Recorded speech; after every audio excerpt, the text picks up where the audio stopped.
ክቡር ጠቅላይ ሚኒስትር ዶክተር አብይ አህመድ ከቴዲ አፍሮ ጋር ተያይዞ የተናገሩት አንድ ነገር ነበር። ጅላንፎ አንዴ እስኪ ይሄንን ፎቶ እንመልከተው። ይህ ፎቶ እንደሚያሳየን እንግዲህ ዳስጣል የሚለውን ዘፈን ነው። ዳስጣል የሚለውን ዘፈን እንግዲህ ቃል በቃል ይዘነው ከሄድን ሁሉም ህዝብ በዚህ መልኩ እንዲኖር ነው የቴዲ መልእክት። ነገር ግን የቴዲን ቅኔና የቴዲን ንግግር በአግባቡ የሚያውቁ ሰዎች ደግሞ ዳስጣልን በዚህ መልኩ ተረድተውታል። ዳስጣል እንግዲህ በሌላ ሁኔታ እንግዲህ ዳስ የሚጣለው ለለቅሶ ጊዜ መሆኑን ብዙዎቻችን እናውቃለን። ታዲያ ዳስ በሚጣልበት ሰዓት የሆነ ሰው እንደሞተ እርግጥ ነው። ይህንንም ሐሳብ በእንደዚህ አይነት ፎቶ ወይም ደግሞ በእንደዚህ አይነት ኢሜጅ ገልጸው ተመልክቼ ነበር።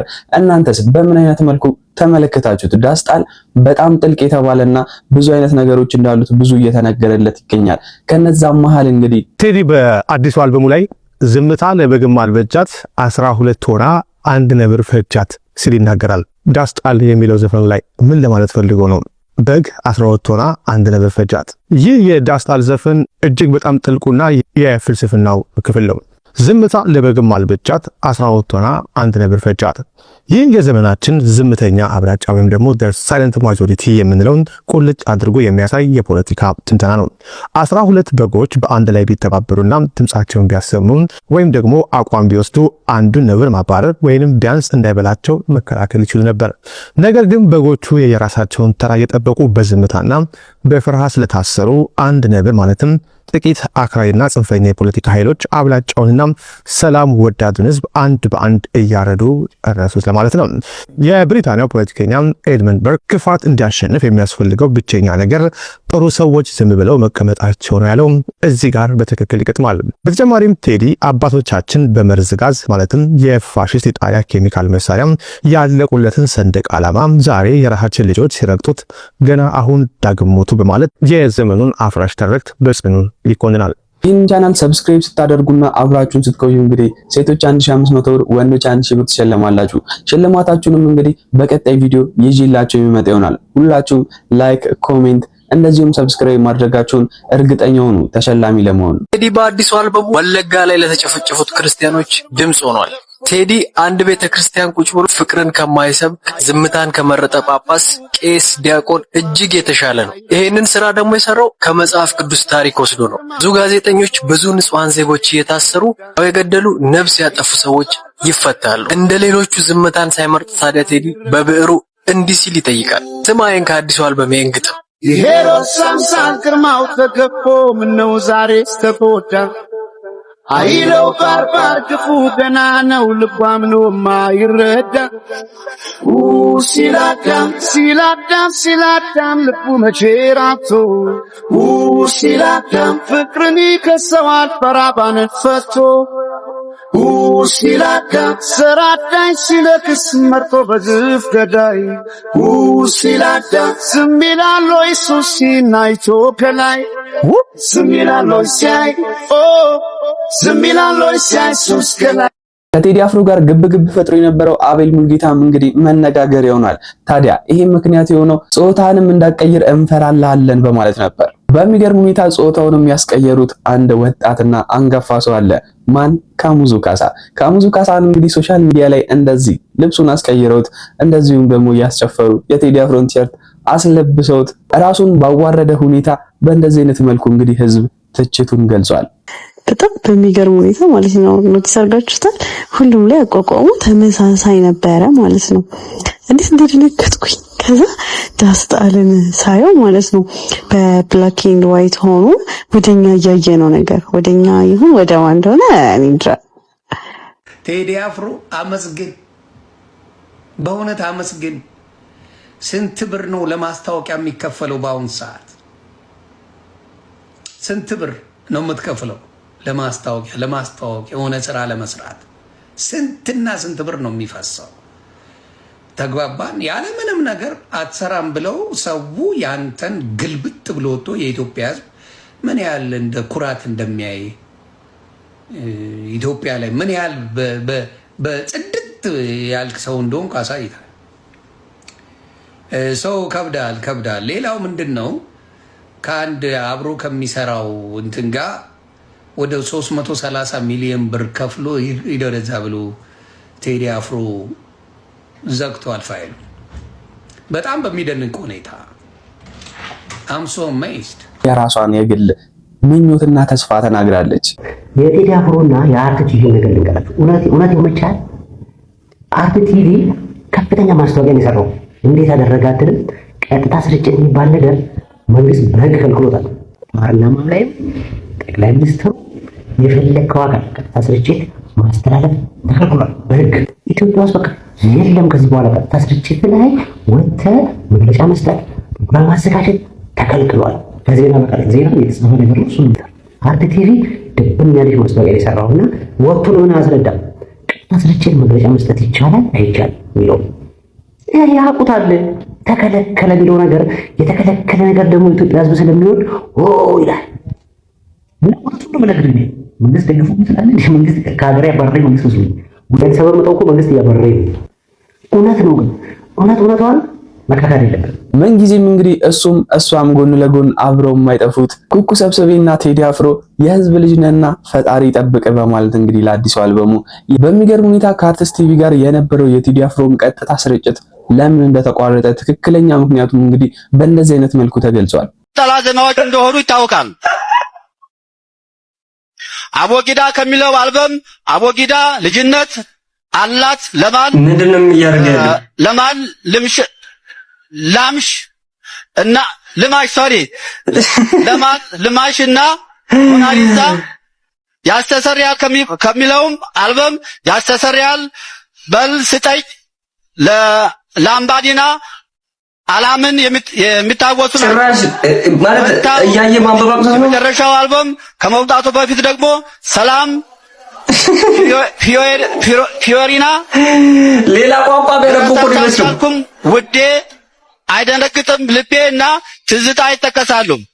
ሰባ ደረጃና ፉርኮማ አፍሪካ ደግሞ እጅግ በጣም የተሳካላቸው ነጠላ ዜማዎች እንደሆኑ ይታወቃል።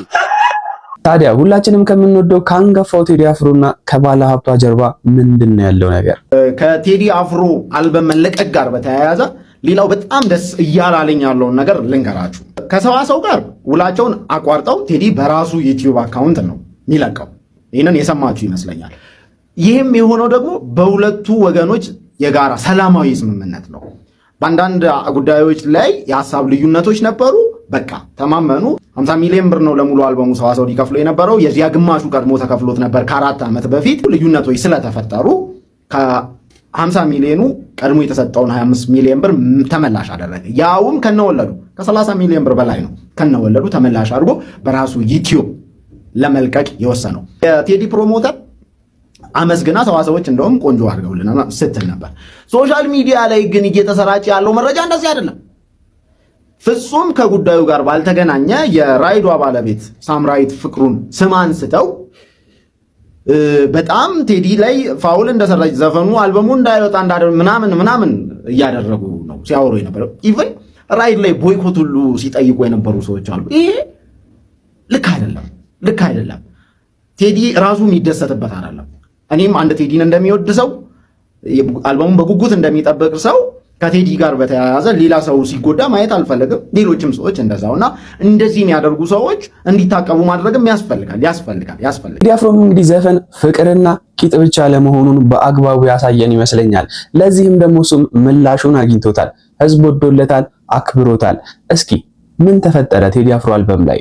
በአሁኑ ሰዓት ሰበር ዜና ሰምቷል። ድምጻዊ ቴዲ አፍሮ በዛሬው ዕለት የለቀቀው አልበም እንግዲህ ያለምን ቢልቦርዶች እየሰባበረ ይገኛል። ዩቲዩብ እንግዲህ የዩቲዩብን ላሳያችሁ በአሁኑ ሰዓት ያለውን ሁኔታ ከመጀመሪያው ልጀምርላችሁ እስከ መጨረሻው አድምጡኝ። የመጀመሪያው እንግዲህ በአሜሪካን ሀገር ማለትም በአገር ስለሚለየው በአሜሪካን ሀገር እንግዲህ በአሁኑ ሰዓት በዩቲዩብ ከተለቀቁ ቪዲዮዎች ትሬንዲንግ እየተደረጉ ያሉ ቪዲዮዎች እንግዲህ አውጥቷል። በዚህ መሰረት እንግዲህ በአሜሪካን ሀገር ቴዲ አፍሮ በ30ኛነት ደረጃ ላይ ተቀምጧል። እንደምትመለከቱት በታታት ብቻ 30ኛ ላይ ተቀምጧል። ይህ ነገር እየጨመረ ይመጣል። ነገር ግን በየሀገሩ ስለሚከፋፈል ሌላው ደግሞ ላሳያችሁ የሚያስደንቀውን ነገር ይህ ደግሞ ከኋላ የምትመለከቱ በእንግሊዝ ሀገር ያለው የዩቲዩብ ቶፕ 10 ነው። በዚህ እንግዲህ ቴዲ አፍሮ 6ኛነት እና 7ኛነት ላይ ተቀምጧል። እሱ ብቻ አይደለም፣ በዛው ሀገር በእንግሊዝ ሀገር 3ኛው ሙዚቃ ገብቷል። 11ኛነት ተቀምጧል። እንደምትመለከቱት ዓለም አቀፍ ከሆኑ ሙዚቀኞች መሃል እንግዲህ ቴዲ አፍሮ ከ11 3ቱን ተቆጣጥሮታል። ይህ ብቻ አይደለም፣ ሌላ የሚያስደንቅ ነገር አለ። ይህ ከኋላ የምትመለከቱት በተባበሩት አረብ ኤሚሬትስ ደግሞ እየተመለከቱት ያሉትን የቪዲዮ አይነት የሚያሳይ ነው። በዚህም እንግዲህ ቴዲ አፍሮ 2ኛ፣ 3ኛ እንዲሁም 4ኛነት ደረጃን ሚዲያን ተቆጣጥሮታል። ይህም ሁኔታ ከዚህ በኋላ የሚጨምር ይሆናል። ትሬንዲንግ እየሆነ የመጣ ቪዲዮ ነው በዓለም አቀፍ ደረጃ። እናንተስ እንዴት አገኛችሁት? ቴዲ አፍሮ ሙዚቃ በኢትዮጵያ ብቻ ሳይሆን በዓለም አቀፍ ደረጃ የተሰማ ይገኛል። ሀሳባችሁን ኮሜንት ላይ ያስቀምጡልኝ። ይህ ነገር ደግሞ ይጨምራል ተብሎ ይታሰባል። አዲስ ነገር ካለ መለስ ይሆናል። ብሩክ ይህንን እንግዲህ የተመለከትነው በቅርብ ሰዓት ውስጥ የተፈጠሩትን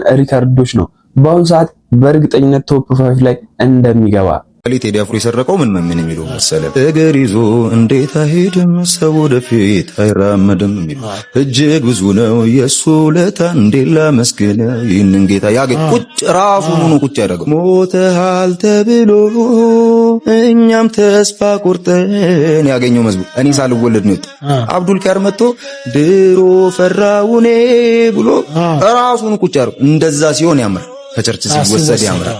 ይክፈል የዜማ ይክፈል። ቴዲ አፍሮን አፍነውታል። ምናልባት ሰምተህ ይሆናል ብዬ አስባለሁና መግለጫ ሙዚቃ ነው። ምንም በኢህአዴግ ዘመንም ታውቃለህ ያወጣ ነበር፣ መግለጫም ያወጣል፣ ሙዚቃም ያወጣ ነበር። የዛሬ 8 ዓመት ራሱ አውጥቷል። 2017 ያኔ በቀውጢው ጊዜ 2017 ሚያዝያ ላይ ነው ያወጣው። ያንም ኢህአዴግ ነበር መጨረሻ አካባቢ አውጥቷል። ያንም ችግር አልገጠመውና ምንድነው የምታየው? አፈናው ምንድነው የሚነግረን ነው? እንዳለ ፖለቲክሱ ሌላው ነው ተጠበቀው ነው። በጣም ይወዱታል ማለት ነው። ፕሮሞሽን እኮ ይሰሩለት ሬዲዮ ፕሮሞሽን ቦሪም እኔ ለምሳሌ ሙዚቃም ብዙም ስለማልቀጣጠል እንደሚወጣ አላውቅም ነበር። ስላፈኑት ግን እኔም ሰማሁት። አይ ቲንክ አብዛኛው ሰው አሁን ካለው የኢትዮጵያ ችግር በኢትዮጵያ ውስጥ ህዝቡ አሁን ከፍተኛ ችግሩ ኑሮ ውድነት ነው። ሁለተኛ የሰላም እጦት ነው። ስለ ሙዚቃ ብዙ የሚሰማ ሰው የለም። ሞጣም አልበሙ ከመውጣቱ በፊት እንደዚህ አይነት ነገሮችን እያወራ ነበር። አካልክም እግርም ቆማጣ ይሆንክ ልምሽ ያዘና አይም በኦርቶዶክስ ተደብቀ የምትቀባጥር ቀባጣሪ አንተ ድኩማን ቴዎድሮስ ብፁዕ ቅዱስን ነው ትለናል። ብፁዕ ሊሆን አይችልም። ድራግ ነው መሰል። እንደውም ድራግ ትስባለህ አቁም መባል ያለበት። ሚስት አሳስታለች አቁም። አንተም ካሬ ነበርክ እስካሁን ድምጽ ያምራል ለህዝብ ስራ ለአማራው ስራ እስኪ ድምጹን መባል ያለበት። እንዲሁ ቴዲን ለመደበቅ ንጉሳችን ምናምን ያዝማሪ ንጉስ የለው። የፖሊስ ዘመድ የቤንዚን አመድ ያዝማሪ ንጉስ የለም። አዝማሪ ለንጉሶች ሊቀመ ኳሱ ነው ይሰራል እንጂ ንጉስ ሊሆን የንጉሶች ግን አጨብጫቢ ነው፣ አድናቂ። አዘመረ ማለት አደነቀ ማለት ነው። አዝማሪ ማለት አድናቂ ማለት ነው በግዕዝ። እዚህም አለባሌ ለሆነ ንግግሩ ምላሽ ሊሆን የሚችለው እንደዚህ አይነት ንግግር ብቻ ነው። ጅላጅል ጅላንፎ አመጣሹ ማርያም ታምጣሽ እንደሚባለው ፕሮቴስታንቶች በአሁኑ ሰዓት ላይ እንግዲህ ጸሎት እያደረጉ ይገኛሉ። የቴዲ አፍሮ ዘፈን የማንኛውም የዘፋኞች ዘፈን ከንቱ ሆኖ እንዲቀር፣ ዘፈናቸው እንዳይሰራ፣ ዘፈናቸው እንዳይከናወን፣ ዘፈናቸው ሞገስ እንዳይኖረው፣ ዘፈናቸው የሚያስጠላ እንዲሆን ጸልያለሁ። ከህዝቡ አይምሮ ላይ የዘፈንን መንፈስ በኢየሱስ ስም መታለሁ። በኢትዮጵያ ላይ በኢየሱስ ክርስቶስ ትውልድ ተነስቶ ዘፈን በቃኝ እስከሚል ድረስ ዘፈን መስማት አንፈልግም። እግዚአብሔርን ነው የምናመልከው፣ እግዚአብሔርን ነው የምንፈልገው፣ መዝሙር ነው የምንፈልገው፣ አምልኮ ነው የምንፈልገው፣ ጸሎት ነው የምንፈልገው፣ ንስሐ ነው የምንፈልገው ብሎ ዘፈንን ትውልዱ በአንድነት ወጥቶ እስከሚጥለው ድረስ ዘፈን በምድሪቷ ላይ የተጠላ ይሁን። ከአጋንንት የተመረቀ ዘፈን ከጥልቅ ዓለም በኢየሱስም ተመክሮና ተደግሞ ተሟርቶና ተጠንቁሎ በኢየሱስም በአገራችን በኢትዮጵያ ላይ በኢየሱስ መከፋፈል ልዩነትን በኢየሱስ ክርስቶስም የሚረጭ መንፈስ የተመታ ይሁን። ኢትዮጵያ እጆቿን ወደ እግዚአብሔር ተዘረጋለች ተብሎ ተጽፏል። ትውልዱን ለሰይጣን እጁን እንዲዘረጋ ሊያደርግ የሚፈልግ አዚምን የሚያደርግ በዘፈን በዳንኪራ በዝሙት በርኩሰት በመዳራት ትውልዱን የሚያደነዝዝ መንፈስ በኢየሱስ ስም የተመታ ይሁን። ለዘፈን ምድሪቷ እንዳትሰራ ነው የጸለያለሁ። አየሩ ለዘፈን እንዳይሰራ ለዘፋኝነት እንዳይሰራ በኢየሱስ ክርስቶስ ስም ነው የጸለያለሁ። ከሁሉም ማትገምቱት ነገር ግን በአሁን ሰዓት ላይ አዎንታ በርሲሳ የሰጠንን መረጃ ነው። እስኪ እንመልከተውና የራሳችንን ሐሳብ ኮሜንት ሴክሽን ላይ እናወራበታለን። የአዲስ አበባ ብልጽግና ፓርቲ ጽህፈት ቤት 5 ቢሊዮን ብር ከአባላቶቼና ከደጋፊዎቼ ሰበሰብኩኛል። 5 ቢሊዮን ብር እንዳውም 100 ሚሊዮን ብር ስለሚበቃኝ ቀሪውን ለማህበራዊ ጉዳይ አውለዋለሁ አለን። ሀገራችን በየ5 ዓመቱ ይክፋም ይልማም ምርጫ ታደርጋለች። ለዚህ ምርጫ ከፍተኛ በጀት ነው መድበው። በዚህ ምርጫ ወቅት አንድ ቅብርጥሴ የተባለ ፓርቲ የሆነ ብሔር ተወካይ ነኝ ብሎ ብቅ ይላል። መስፈርቱን እስካሟላው ድረስ መብቱ ነው። ከመጣ በኋላ በምርጫ ወቅት አንዲት ለሀገር የምትጠቅም ሐሳብ ሳያነሳ ፖሊሲ ሳያመጣ ፕሮግራም ሳያወጣ ምርጫው ይጠናቀቃል። ከምርጫ በኋላ በጣም በጣት ከሚቆጠሩ ፓርቲዎች በስተቀር ሌላዎቹ ይኑሩ ይሙቱ ይጥፉ የሚታወቅ ነገር የለም። እንደገና ምርጫ ሲመጣ ተመልሰው ይመጣሉ። ይሄ ከምን የመነጨ ነው ካልን ሀገር ምርጫ በመጣ ቁጥር በጀት ተመደብና ይህንን በጀት ለፓርቲዎች ታከፋፍላለች። እናየዋለን። በዚህ ምርጫ ምን ያህል ፓርቲዎች ተሳተፉ፣ ምን ያህል በጀት ወሰዱ፣ በዚህም ምን ያህል ፕሮግራም አወጡ፣ ሐሳባቸውን ምን ያህል አንሸራሸሩ፣ የየትኛው ፓርቲ ሐሳብ የተሻለ ነበረ፣ ለምን ወደቀ የሚሉትን ሐሳቦች ማስረጃው ሲደርሰኝ የምናየው ይሆናል። ነገር ግን በጀት ከተቀበሉ በኋላ እነዚህ ፓርቲዎች ጠፍተዋል። ይሄ የሚመነጨው ፓርቲዎቹ ሲጀምር የሚመጡት በጀት ፍለጋ ነው እንጂ ለሀገር አስበው የሆነ ፖሊሲ አውጥተው ፕሮግራም አውጥተው ለህዝብ የሚጠቅም ነገር ነው ብለው ለማስረዳትና ህዝብ አሳምኑ ምርጫ ለማሸነፍ አይደለም። በጀት ይሰጣቸዋል። ኦሬዲ ያቺን ይቀራመቷታል፣ ይሄዳሉ። ነገር ግን እኔ ለምወደው ፓርቲ ፕሮግራሙ ጥሩ ነው፣ ለሀገር ይጠቅማል ብዬ ለማስበው ፓርቲ ብር ማዋጣለት ቢሆን ኖሮ አመቱን ሙሉ 5 አመቱን ሙሉ አወጣለታል። ስለዚህ ያ ፓርቲ እየጠነከረ ይሄዳል። የኔነት ስሜት ይሰማኛል። ያ ፓርቲ እንዳይወድቅ አደርገዋለሁ። በበለጸጉት ሀገራትም ሀገር ለፓርቲዎች በጀት አትበጅቡት። ፓርቲዎች በብዛት ከአባላቶቻቸውና ከደጋፊዎቻቸው በሚያሰባስቡት ገንዘብ ነው ወጫቸውን የሚሸፍኑት። ኢትዮጵያ ውስጥ ግን እንደሱ አይደለም። አፍሪካ ውስጥም አንዳንድ ሀገራት ላይ እንደዚህ አይደለም። ሀገር ነች የምትሸፍነው። ስለዚህ በጀቷን ይቀራመቷትና ይሄዳሉ። በዚህ አጋጣሚ የአዲስ አበባ ከተማ መስተዳድር ብልጽግና ፓርቲ ጽህፈት ቤት የጀመርከው ስራ እውነት ጥሩ ነው፣ ይበል የሚያስብል ነው።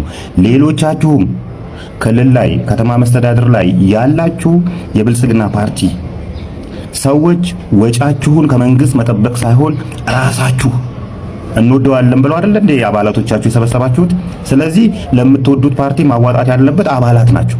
ከአባላትና ከደጋፊዎቻችሁ በመሸፈን ከመንግስት በጀት ራሳችሁን ልታላቀቁ ይገባል። ክቡር ጠቅላይ ሚኒስትር ዶክተር አብይ አህመድም እንግዲህ በዚህ መልኩ ነበር ሐሳባቸውን የተናገሩት። በአጋጣሚም ሊሆን ይችላል። ጠቅላይ ሚኒስትር ዶክተር አብይ አህመድ አንድ መልእክትን አስተላልፈዋል። ኢቢሲ ይዞት ከወጣው መረጃ ላይ እንደተመለከትኩት ከሆነ የጀመርነው የብልጽግና ጉዞ በማንኛውም አይነት ጩኸት እንዳይናወጥ በደም መሰረት ያቆምነው ስለሆነ በብዙ ውጣ ውረድ፣ በብዙ ስቃይ፣ በብዙ ችግር ያለፈም ስለሆነ ትናንሽ እዚህ ከተከልናቸው ዊንድ ፋርሞችም የአንድን ያህል ንፋስ የማያንቀሳቀሱ አጀንዳዎችም የሚያውኩን ሰዎች አይደለንም ሲሉ ከኢቢሲ ጋር ባደረጉት ቆይታ ላይ መናገራቸውን ኢቢሲ ዘግቧል። አንድ ዘፈን እንዴት የሁሉ ህዝብን ሊያንጫጫ ቻለ የሚል ጥያቄም ደርሷቸው ነበር። ምንድነው ቴዲ አፍሮ አልበም ለቃለው አለ እንጂ ሚሳኤል ተኩሳለሁ አላለም አይደል እንዴ? እንዳለ ከቱባ ባለስልጣን አንስቶ እስከ ተርታ ጀማሪ ፖለቲከኛ ድረስ አንድ አይነት ቃል የሆነ አቅጣጫ ተሰጥቷቸው ነው የሚመስለው። አንድ አይነት ቃል ተጠቅሞ ለማጥቃት ዘለፋ ስድብ የሆነ በቀኔ ምንድነው? እናንተ ስራ አለባችሁ፣ ምርጫ ደርሶባችኋል እኮ ጋይስ። ምርጫ አትከራከሩ፣ አታሳምኑ። መስሎን ይሄን ልንሰራ ነው ይሄንን ሰርተናል ምናምን አይሻልም? አንድ አልበም ላይ ይሄን ሁሉ ትኩረት ገና ደግሞ ላልሰማችሁት አልበም ምን እንደሚል አላወቃችሁት አልበም ይሄ ሁሉ መግለጫ መከልከል፣ በየሶሻል ሚዲያው እየመጡ ደብዳቤ መጻፍ ሾርኒ ምንድነው? ቴዲ አፍሮ ሙዚቃ ነው የሚለቀው፣ ህዝብ ይወደዋል። እንደው ምን አጋጣሚ ተጠቅማችሁ ወዳጁና የተናፋቂው ኢትዮጵያዊው አንጋፋ አርቲስት ቴዲ አፍሮ አልበሙን ሊለቅ ነው፣ ደስ ብሎናል፣ እንኳን ደስ ያለ፣ መልካም እድል፣ ከጎንነን ምናምን ብላችሁ በዚያውም ህዝብ ልብ የምትገቡበት እድል እኮ ታገኙ ነበር። በዚሁ አራዳ ብትሆኑ ጭራሽ የበለጠ ትኩረት እንድናደርግ አልበሙን በጉጉት እንድንጠብቅ እያደረጋችሁ ነው። እናንተ ደግሞ የበለጠ አረ በስመ አብ ምን ጉድ ናቸው ጋይስ። መቼም እኔ ሰማሁትን ሰምታችኋል አይደል? ስለ ቴዲ አፍሮ ማለቴ ነው። ለካ ቴዲ አፍሮ ጋዜጣዊ መግለጫ እንዳይሰጥ የተከለከለበት ምክንያት በትግራይ ጦርነት ጊዜ መንግስት በተደጋጋሚ ጥሪ ሲያቀርብለት ነበረ። ለምን አትሉ? ያው የትግራይ ህዝብን ተቃውሞ ዘፈን እንዲዘፍን ከመንግስት ጎን ሆኖ የትግራይን ህዝብ እንዲበድል ነበር። ቴዲ ሆዬ አሻፈረኝ እምቢ። እኔ ሁለቴ አልሳሳትም። ከዚህ በፊት ማይሆን ነገር ውስጥ ገብቼ የደረሰብኝ እኔ ነኝ የማውቀው። አሁንም እንደዚህ አይነት ነገር ውስጥ አልገባም፣ ዘፈንና ፖለቲካ አይገናኝም ብሎ እምቢ ስላለ ነው ለካ ጋዜጣዊ መግለጫ እንዳይሰጥ የተከለከለው። አያችሁ፣ እኔ ሙት ወቃሽ አድርገኝና እነ ማዲንጎ እዛ ሄደው መከላከያን ሲያስጨፍሩ ነበር። ግን ይኸው ማን ነው ከመሬት ስር ውሏል። ሟች አልወቅስም። እነ ፍቅር አዲስ በሉ እነ ስንት አርቲስት ነው በዛን ጊዜ የትግራይን ጦርነት በመደገፍ ስንት ነገር ሲያደርግ የነበረው። ቴዲ አፍሮ ግን ምንም ነገር ውስጥ አልገባም፣ አንድ ነገር ውስጥ። በዚህ ምክንያት ነው ለካ ጋዜጣዊ መግለጫ እንዳይሰጥ የተደረገው። ሁሌም ዘፈን ሲያወጣ የሆነ እንከን አይጠፋበትም ይህ ሰውዬ። እውነት በጣም ነው የገረመኝ። ተጋሩ እስከ ሕጂ ሱኢልና ጸሊእናዮ ሕጂ ግን ደር ሐቂ ኮይኑ በእውነት ክምስገን እዩ ዘለዎ። ምክንያቱም ናይ ትግራይ ጦርነት አይሕግዝን ኣብ ምንም አይርከብን ኢሉ እምቢ ብምባሉ ይኸው ጋዜጣዊ መግለጫ ከሕብ ተገይሩ ማለት እዩ። ወይ ጉድ! አንዳንድ ጊዜ ያልጠበቃችሁ ሰው ያስገርማችኋል በጣም። ቴዲ አፍሮ እንግዲህ ይሄ ነገር ትክክል ከሆነ ሪስፔክት። ምክንያቱም ጦርነትን፣ የህዝብ እልቂትን፣ የሰው ሞትን አልቀበልም አልቀላቀልም ብለ እምቢ ስላልክ በዚህ አከብርሃለሁ። የምር አከበርኩ። ጎበዝ። እንደዚህ ነው ዘፋኝ፣ አርቲስት፣ ሸኪ፣ ቄስ፣ ፓስተር ከፖለቲካ ነፃ መሆን ያለባቸው። ምክንያቱም እነዚህ ሰው አስታራቂ ስለሆኑ ማለት ነው። ቄስም ሰው ነው የሚያስታርቀው፣ ፓስተርም ሰው ያስታርቃል።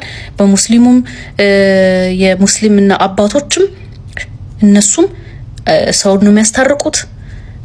ዘፋኝም በዘፈኑ እንደ ቦብ ማርሊ ሰውን ያስታርቃል። ስለዚህ ከፖለቲካ ከምናምን ነፃ መሆን አለባቸው ማለት ነው። ስለዚህ ጎበዝ ቴዲ አፍሮ በእውነት በጣም ጎበዝ። እንደዚህ በዚህ ነገር ሪስፔክት አይ ስዌር ቢግ ሪስፔክት። ሰላም ቤተሰብ፣ ዛሬ የገጠመኝን እንቁላል ላሳያችሁ እና ሰው ምን ደረጃ ላይ እንደደረሰ የታዘብኩበት አጋጣሚ ነው እና ስትገዙ ተጠንቀቁ ለማለት ያክል ነው። ከጠቀማችሁ ሼር፣ ፖስት አድርጉት ሌላም ሰው አስተውሎ እንዲገዛ። እዚህ ጋር እንቁላል ቢሰበር ቢያንስ ወይ መሰንጠቅ ወይ ደግሞ ቅርፊት እንኳን መነሳት አልነበረበትም። እዛው ላይ የተቀመጠበት ነው እንዳለ። ግን በስነ ስርዓት ተበስቶ በክብ በስነ ስርዓት ተበስቶ እኔ ውስጥ ምን እንደተጨመረ አላውቅም። በኋላ ላይ ታዩታላችሁ ከለሩ እንደሚመስል እና በስነ ስርዓት ነው የተለጠፈበት ካርቶን ወረቀት። እኔ እግዚአብሔርን ይሰው ምን ደረጃ እንደደረሰ ግራ ይገባል። እና ለልጆቻችሁ በተለይ ምሰሩ ነው ልጅ ዛሬ ቁርስ ምሰራ መስለው እንቁላል ላይ አጋጣሚ ተነስቼ ለመስራት ስሞክር ሶስቱም እንቁላል በተመሳሳይ እንደዛ ሆኖ ሌላም አለ በቃ ግን እንዳለ አውጥቼ ነው የጣልኩት። እና ባካችሁ ተጠንቀቁ። እኔ ሳራ ጎዛጎዛቸው ምናምን እና ደግሞ ሸምገል ያሉ እናት ስለነበሩ በቃ ምኜ ፍሬሽ እንቁላል አገኘው ብዬ ነበር የገዛው። ግን በተቃራኒ ነው ያገኘው። እና እኔ ሞኝነቴ ነው እንጂ እንደዚህ አይነት ሳር ከገጠር ሲጀምር አይመጣም። ወይ ጭድ ወይ ሌላ ነገር ነበር። ይሄ ቡና ምናፈላበት ሳር አለ፣ በሱ ነው ያደረጉት በቃ ይዛል ለማስመሰል። እና ለጥንቃቄ ይሆን ዘንድ ያስቀመጥኩኝ። ባካችሁ ጥንቃቄ አድርጋችሁ እያያችሁ እያስተዋላችሁ ግዙ ለማለት እወዳለሁ። ሌላው ከለሩ ደግሞ ስከፍለው በቃ እንዴት ነው ቢጫነት መውሰን የሆነ የመዝለበት ነገር አለ ስነካከው ማለት ነው በእጅ። ሪሊ እንቁላል እንዴት ነው የፈረንጅ እንቁላል በጣም ቢጫ አይሆንም፣ ነጣ ያለ ነው አይደለ? ይሄ ግን ቢጫ ነው የሆነው። ኖርማል ካለው እንቁላል መሀል ደግሞ ኖርማል እንደዚህ ማለት ንጹህ የሚመስል እሱን ቀርፍቼ ያየሁት። ከዛ ጋር ሳስተያየው ያኛው ነጭ ነው ያኛው ቢጫ ነው።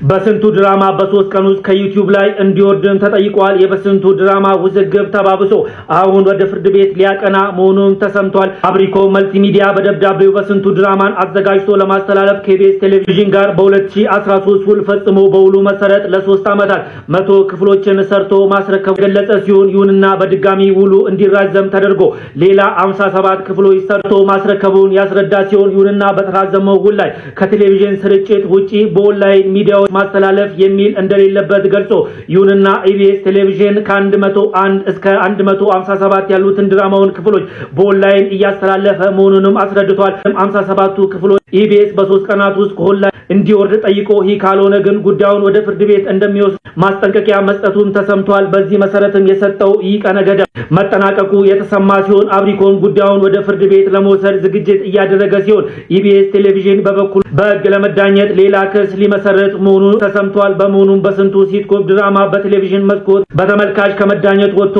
አሁን ፍርድ ቤት በዳኞች ለመታየት ከጫፍ መድረሱም ተሰምቷል። በዚህ ጉዳይ ላይም ተጨማሪ መረጃ የሚሰማም ከሆነ ወዲያው የማሳውቃችሁ ይሆናል። ለፈጣንና ለእውነተኛ መረጃ ፎሎ ማድረግ አይዘንጋ። መልካም ቀን፣ መልካም ውሎ።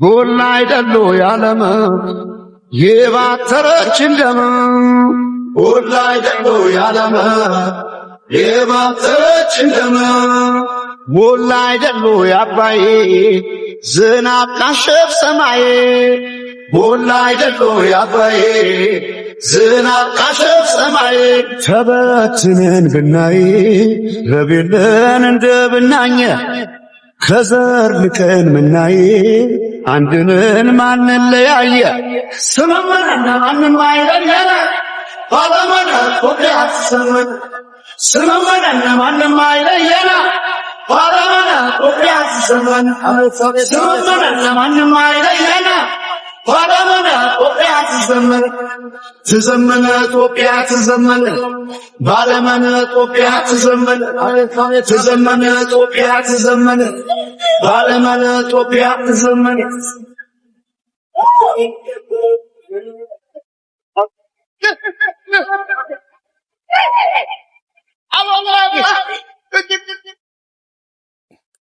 ዛሬ 10 ሰዓት ነው የነዳሁት ቶታል እና እንዴት አድርጌ እዚህ እንደደረስኩ አላውቅም። ሙቪ እያየሁ ነው የነዳሁት፣ ፊልም እያየሁ የቴዲ አፍሮን ሙዚቃ እንደ ፊልም ጭንቅላቴ ላይ እየሰራው በቃ ክሊፕ እየሰራውለት ነው ስነዳ የነበረውና ይሄኛው ሙዚቃ ግን ማሪማ አንዲትን ሀረብ ሀገር ያለች ሴት በ5 ደቂቃ ውስጥ ቁጭን ያደረጋት እና ዝም ብዬ ሳስበው አግኝቷት ይዟት አናግሯት ውስጡ ገብታ ይሄን ግጥም የጻፈው ይመስለኛል። ለምን መሰላችሁ እንደዚህ ምላችሁ? 2018 ላይ ቴዲ አፍሮ ከአንድም 2 3 እኔ ሬስቶራንት እራት በልቷል እና ትንሽም ተጫውተናል። እኔ ነበርኩኝ ሼፍ ኮክ ያረኩለት እኔ 3ቱንም ማለት ነው። ኪንግ ሶሎ የሚባል አሜሪካን ውስጥ the best ፕሮሞተር እሱ እኔ ጋር ነበር እያያዘው የሚመጣውና ከራት በኋላ ቴዲ ሲያወራ ቁጭ ብሎ የመስማት እድል አግኝቼ ነበር እና አብዛኞቹ ሙዚቃዎቹን ሲሰራቸው ከሆነ ነገር ተነስቶ አይቶ ነክቶ እንደሆነ ሲያወራ አፋችንን ከፍተን እያዳመጥን ነበርና መሪማንም አግኝቷት ይዟት አውርቷት ቤዝድ ኦን ትሩ ስቶሪ ነው የጻፈው ብዬ ነው ማምነው። በነገራችን ላይ እሱ ሲመጣ የቪአይፒ ይዘጋጃል ባክስቴጅ እና ባንዲራ ነበረ የተሰቀለ። ባንዲራውን ወዶት አውርጄ አጣጥፌ ሰጥቼዋለሁ ለቴዲ አፍሮ። ወዲህ አንተ ወዲህ እርፎ መረባ አማራ እስላም ኦሮሞ ትግሬ አይባልም እርፎ መረባ ኢትዮጵያ ናት እርፎ መረባ እኔ ገና ጣጥሏታል እርፎ መረባ በኋላ እየመጡ እርፎ መረባ አይበጅም እርፎ መረባ ራያ እርፎ መረባ አብዋ እርፎ መረባ ኢትዮጵያ እርፎ መረባ ሀገራችን አንድ ነው እርፎ መረባ። በዛሬም እንዲላችሁ የመጣቸው ቪዲዮዎች እነዚህ ነበሩ። አሁንም ደግሞ የምነግራችሁ ነገር ሰብስክራይብ ማድረጋችሁን እንደዚሁም ላይክ ኮሜንት መጻፋችሁን እና ተሸላሚ ለመሆን ራሳችሁን እጩ ለማድረግ እርግጠኛ መሆን አለባችሁ። ምክንያቱም በቀጣይ ቪዲዮ ይዤላችሁ የመመጣ ስለሚሆን